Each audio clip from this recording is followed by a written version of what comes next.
Grab your popcorn, pour your drink of choice, and hit play.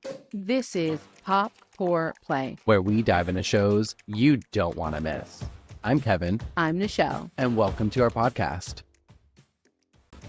Welcome back to another episode of Pop, Pour, Play.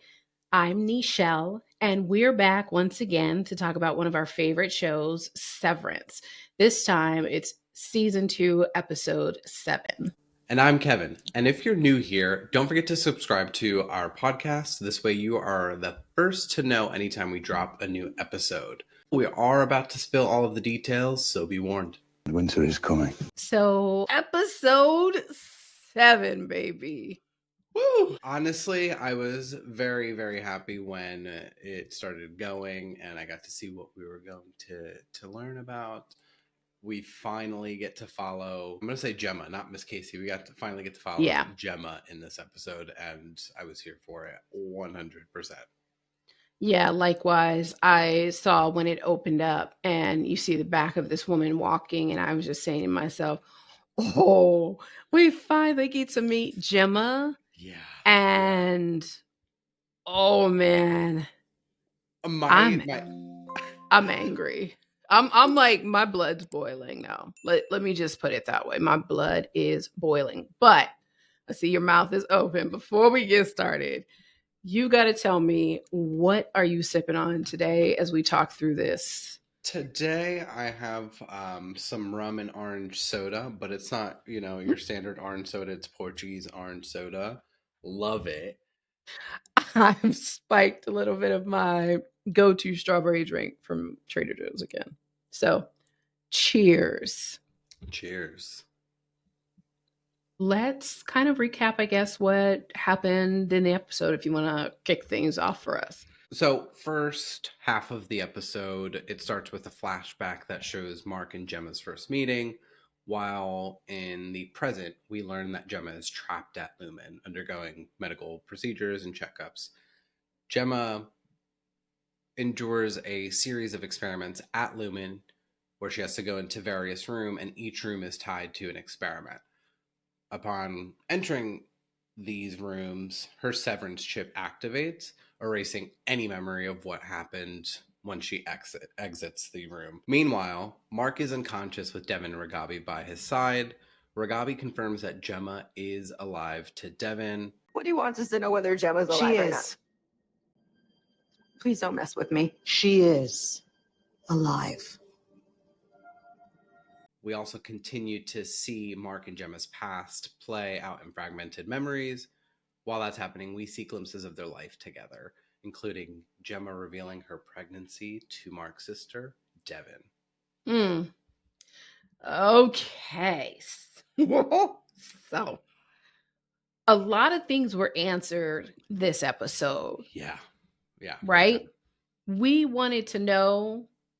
The script gods heard me. No, they already had this planned out, but I wanted to know what was going to happen. On that testing floor. Yeah.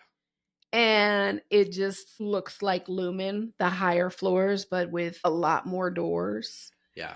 I found it interesting because I expected to see a lot of people. Like other people, yeah. And I was very surprised to see that it was just Gemma. Or it seemed to be just Gemma, and that she was truly the focus, which I think is why everyone's like, he needs to finish this because she's important. And I think that question was answered. Yeah, and I honestly feel like it's a hive down there. I think there's multiple levels. Oh, I'm sure. And there's probably a person on each level. Yes. How did you feel just about that beginning and learning that she's tortured down there and she's actually Gemma? So she remembers her life and Mark. Yeah, and I was shocked to see that. I wonder how she feels and like what she thinks is going on. My biggest question was, did she sign up for this, right? Did she know this was going to happen? Or did they take her and she knows she was kidnapped? And I'm hoping next episode gives me some of that, but right. Yeah. So that's where I was really pissed. Yeah. I was so angry, and she's so secluded in this prison down there.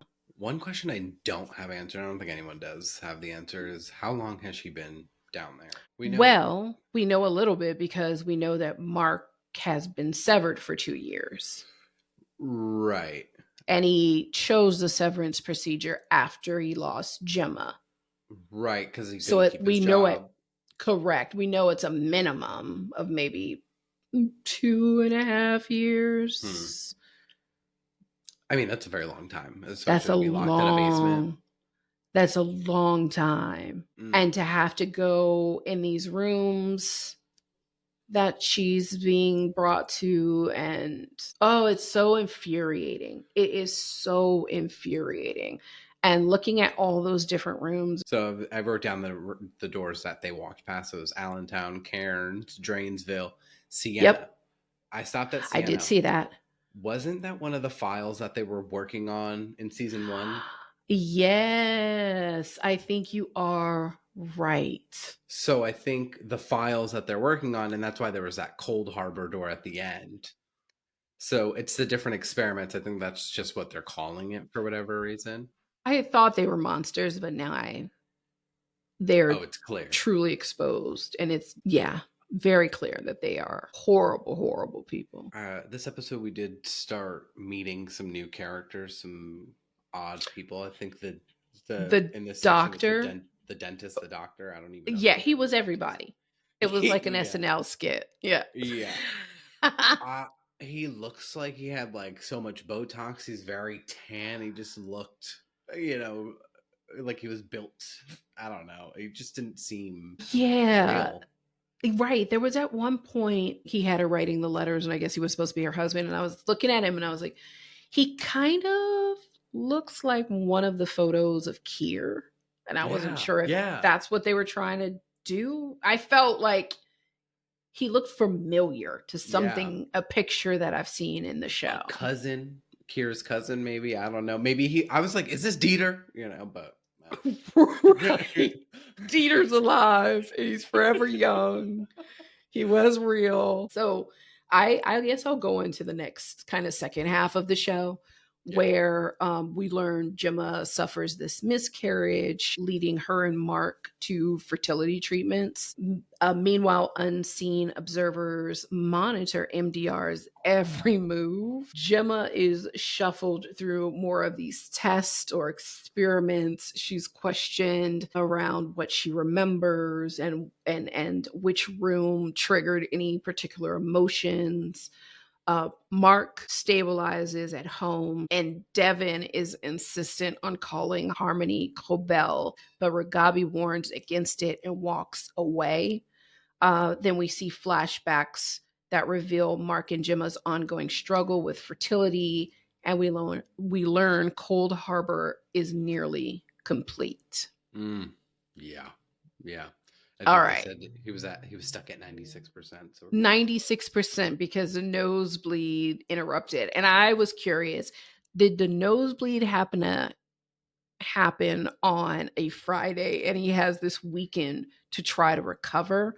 Because if he's calling out sick, I feel like they're going to come to his apartment and come look for him, snoop around and look to see what's going on, because that we know for sure that happened with Petey, where he called out sick numerous times. So I'm wondering if they're very skeptical when someone's calling out sick. Yeah, we're probably getting close to something like that happening, where they're going to come looking for him. I want to go back to the unseen observers. Right. For MDR. I don't know if you got a close enough look at them. They look very similar. They're similar. To their... Pretty close resemblance. But you're right. There was one woman. I didn't really see her face, but I did see one guy was heavy set. And he was watching Dylan. He was watching Dylan. I did see the face. The face that we saw the most was the one who was watching Mark. He didn't look like Mark. But it's just interesting how they tried to create the same type of dynamic or appearance. Like the darker version of the MDR. I don't know. I just thought that was interesting. Right. And then it's like, are there people on another level watching the people watching them on the other level? Like, how far deep does this go? Yeah. Oh, man. Crazy. Yeah. We learn that Gemma had a miscarriage and she goes through what I think was fertility or like an IVR facility. It did say in the intake form, I had to look closely. I was like, what are you signing your soul away to? Yeah. It did say in the top corner, if I'm not mistaken, something fertility or and because I was like, did I see it say intake form for like new patient? But then constantly hearing like some baby crying in the background or some toddler. I was like, or are they going to adoption? Like, I thought adoption at first. That's why I was like, I don't know what I'm looking at here. Right. So that's when I had to do a rewind and say, no, it did say patient intake or some type of intake form. And in the top right corner, I think it said fertility. So I was like, okay. And then he did give her a shot. So, and he was like, this is the last treatment. So it made sense. Certified what I was thinking. Yeah. Did you catch what was on the top left of that page? Oh my gosh. Wait a minute. Wait. Did I catch what? You missed it? Wait. Whoa. Stop. Go back. Rewind. Did I catch what? What was on the top left of that intake form? So I'm looking at the top right to confirm fertility, and you're looking at the top left, and you've confirmed what? It had the Lumen water drop logo on it. Well, see, you're going to make me pull out my predictions. Well, okay. I knew it was Lumen, and the reason why, because I think it happened in this same kind of portion of the episode, when she had those cards. And the title of the episode, Chakai Bardo. Mm-hmm. And they were talking about those cards. And I remember that's the card that Dylan would trigger the OTC that he'd taken from O&D. Mm-hmm. So which made me feel they were recruiting people through that fertility center. And the babies could be something to a point I think you may have called out before around them trying to kind of rebirth Kier. And I think the documents that she signed at the fertility center, unbeknownst to her, because she probably didn't read the fine print, subjects her now to undergo what they're doing now. And she also did whatever tests they're sending out to people they think could be good candidates, and she probably passed it. And when they decided, okay, I'm going on. I'm giving you all the tea of what I'm thinking, but I will stop there. I did know it was Lumen, but I didn't see it on the top left. Yeah, they gave it away like right then. I was like, that water drop, that's the Lumen sign. I saw the cards too, and I didn't really catch what she was saying about the card. Refresh me there. I don't know if you remember. Yeah, so she was saying how, so I know Chakai Bardo, I think it's like a Tibetan saying, and it's kind of going through this state of life and your last breath. But in some of the things that I was reading, it could be like a rebirth. So she was saying with the cards that it was the same person fighting themselves, almost like a death of the ego. Oh, interesting. It's almost like they're trying to wipe the original. This wasn't really a prediction of mine, so I'm going to say it. They're trying to wipe Gemma out of her brain. Like, almost. right. So, like, she's fighting herself, and that's probably what these experiments are. And then if they're, I don't know where I'm going Maybe there could be some point there, because remember when she was in the room with Weirdo writing those thank you letters for Christmas in like the 1920s or something. She had a bit of an attitude. Her hands were hurting. She was like, when is Christmas over? It feels like Christmas is all the time, and then even in the end when he was like, I love you, and she just like smiled it off. He's like, wait, hold up. I said, I love you.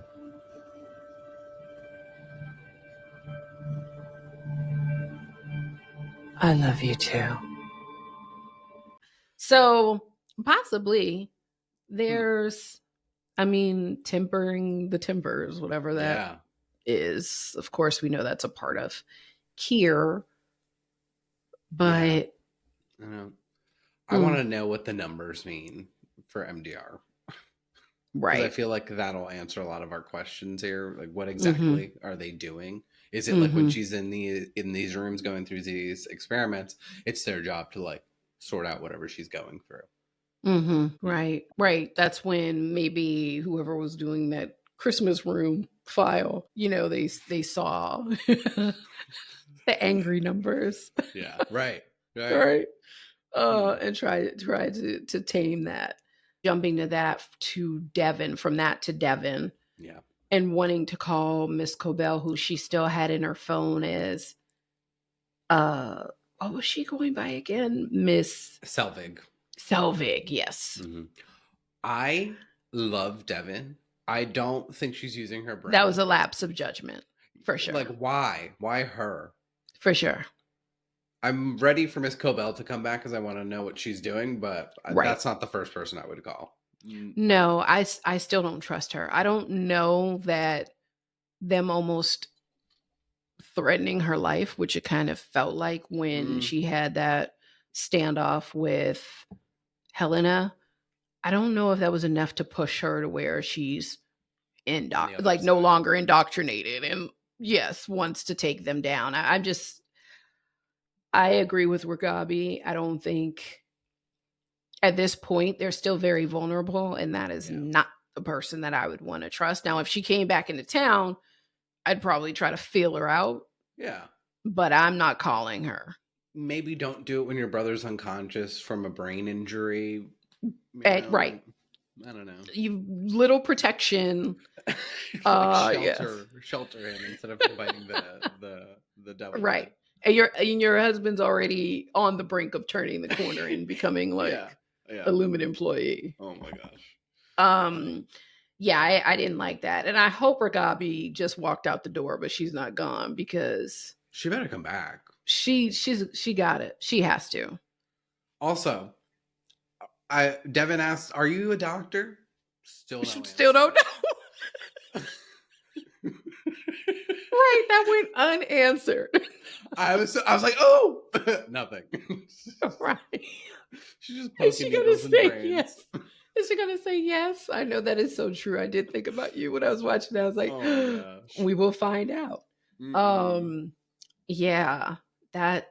Okay, so now wrap us up with what the rest that happened to the episode, and then I got so much to say. Me too. All right, so we wrapped the show up with Dr. Maurer continuing. He's following up with Gemma, checking in on her, basically testing her emotions and memory, making sure she's not remembering what she's experiencing in these rooms. She attempts to escape, love her, but is reset when her severance chip reactivates and basically trapping herself back on the testing floor. A flashback shows Mark learning about Gemma's death. And then Mark wakes up to Devin and a vision of Gemma. And that's how we close out the episode. Okay. Let me start by saying I was all go Gemma, stand with Gemma, get out of there, girl. And as soon as I thought she was going to knock the nurse out, though. I was like, take her out. But then she didn't have any weapon on her. So, she only had the card key on her, right? I would have poked her in the eyes, whatever. I don't know. Something. She's much younger. She could have just like jabbed her out. Right. But I also was like, okay, how realistic is this? They have cameras everywhere, one. Mm-hmm. And then two, when she got in the elevator, I was like, no, it's probably. And as soon as I was thinking that, it did the whole camera kind of effect where you could see they're shifting from their outie to innie. Yep. And so sure enough, we saw that. But then I was also thinking, okay, but wait, there's still hope. She can be Miss Casey.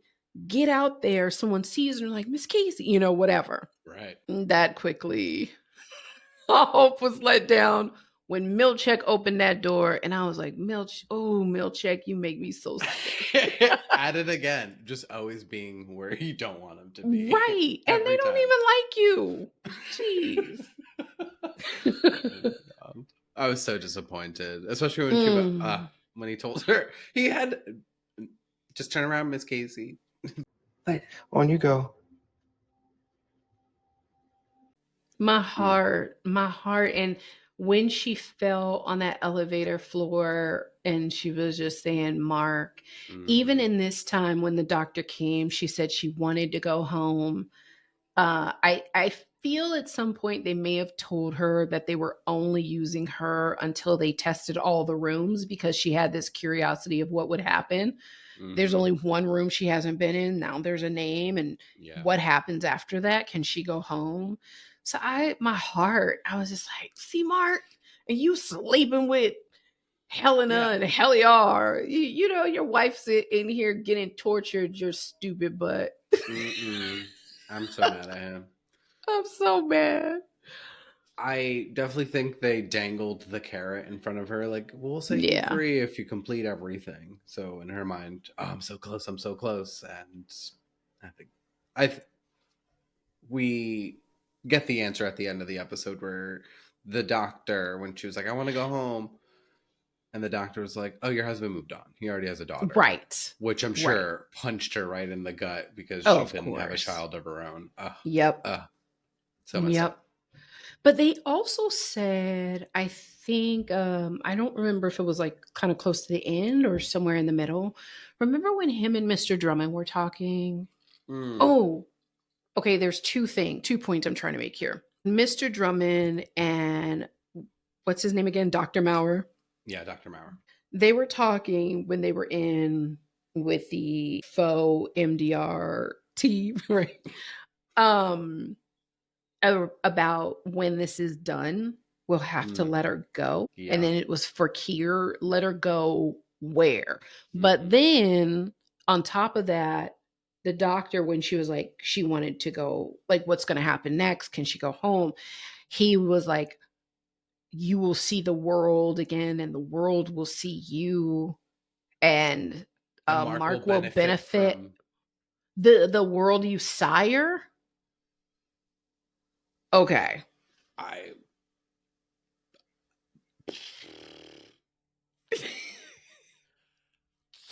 we get into... Please. I'm itching. I can't even stay still. Okay.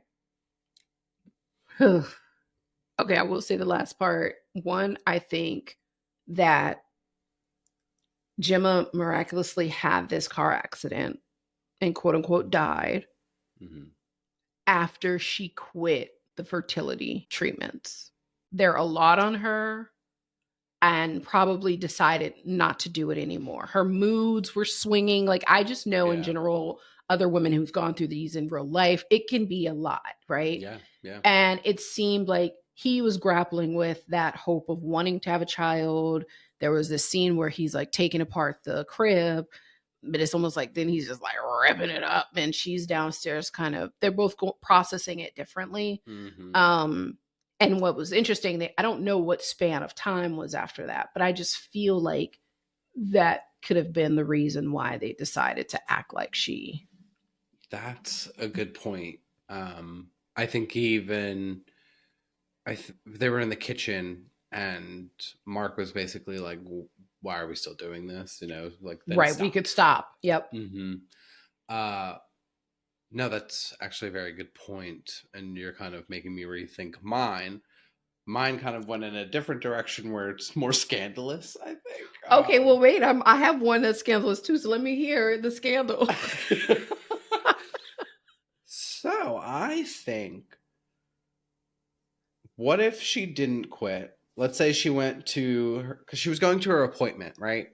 Where was she going that night? No, I felt like it was a party because he said something like, could be totally wrong with the game, but for some reason I have Pictionary in my head or something. And she's like, oh, that's only going to be, and I'll be back at 10 at night. So I don't think it was any type of treatment. I feel like it was some type of gathering, and he was just like, I don't want to do whatever it is that, you know, could have even been his sister's house.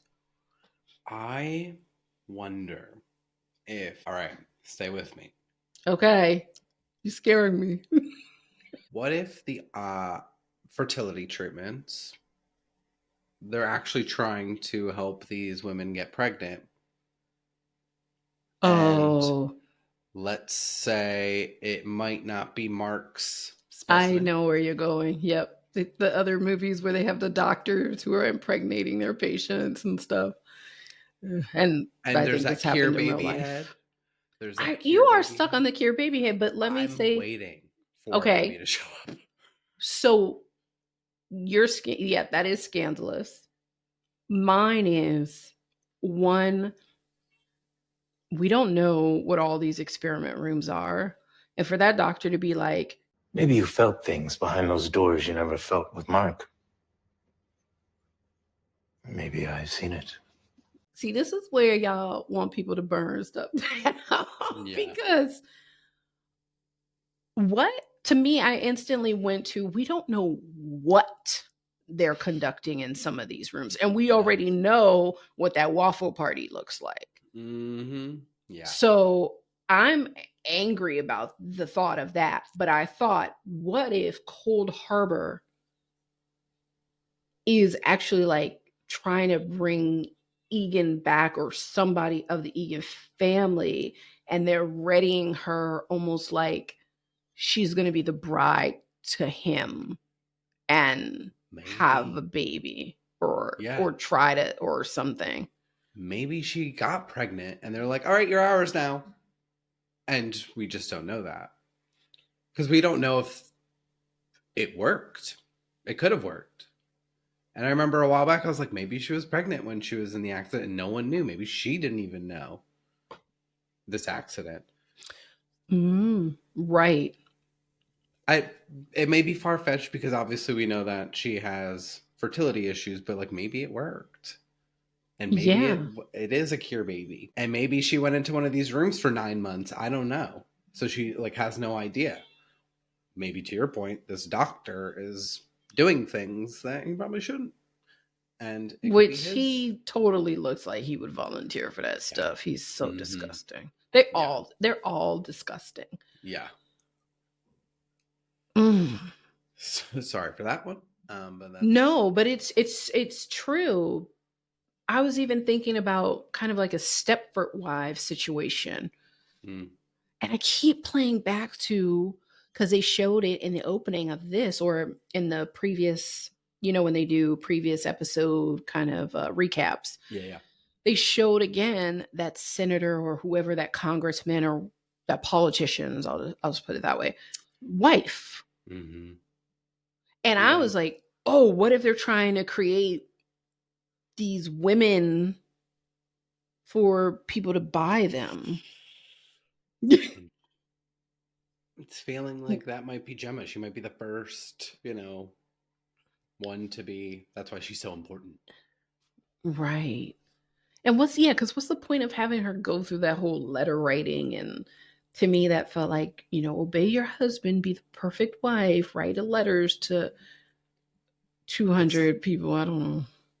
I was thinking about the experiments, and it could be what you're saying, like they're conditioning the test subject to fit whatever mold, and once they pass all of these tests, that's who they become. That's their chip. Their chip is programmed and accordingly, and Gemma's gone. So she's wiped clean. Or is it that they're trying to put her through very extreme situations? So like, let's go to the dentist, cause pain. She leaves the room feeling the mouth pain, but like, is it enough to, you know, create a memory response where it's like, I know what happened in that room. I went to some weird dentist. Right. That's very true. Because the airplane. The was like, what do you remember? What do you remember? Right. Do you remember? You know. Right. And then also the airplane situation. I don't know what to think of it. I just know that Mark woke up. Yeah. And I kept thinking about what you said. Is he going to be his innie? Is he his outie? He was looking around like, what? Where the hell? So I was like, oh, this is Mark R or Mark S. I don't know. He seemed to yeah. recognize her. Like No, he sister, did. so. He did. Yeah. And he saw Gemma. Yeah. And I think that tear, that came from his eye as they flashed to a memory of her, because I think she was like walking in the library or somewhere that they had met. And then also seeing her, what looked like, because they were only showing her eyes, her smile down on him, that I feel as he was going through that stage of reintegrating, he got more memories of her in Lumen, where he was actually in front of her and interacting with her the whole time. And that's got to be super duper painful. Yeah. I hope it lights a fire under his butt to really get after it. It's also good to know that Gemma is on the other end of it trying to get out too. Yes, to him as well. Yeah, I hope that they kind of crash in the middle somewhere and they're like, oh my God, Yes. If we can get Dylan to focus and get to that exports hall or down to the training floor. I wonder though, if they're already severed, if he was to get into that elevator, what would happen? Yeah, I mean, I don't know. So I'm curious. And then I also, why? Just because, like, if he goes there, he's like, I'm gonna go figure this out. He's not gonna remember anything. Oh, right. Because like, if he's gonna get down there and goes back into right, like, why am I here? What is? Oh my goodness, it's so infuriating. I know. Oh my goodness. Okay, well, we gotta close this out. We could probably talk forever for this one. But I will say the character that won the episode for me by far was Gemma. I mean, she was 90% of the episode. So I guess that's only fair, but I love the fight in her. I love the love she has for him.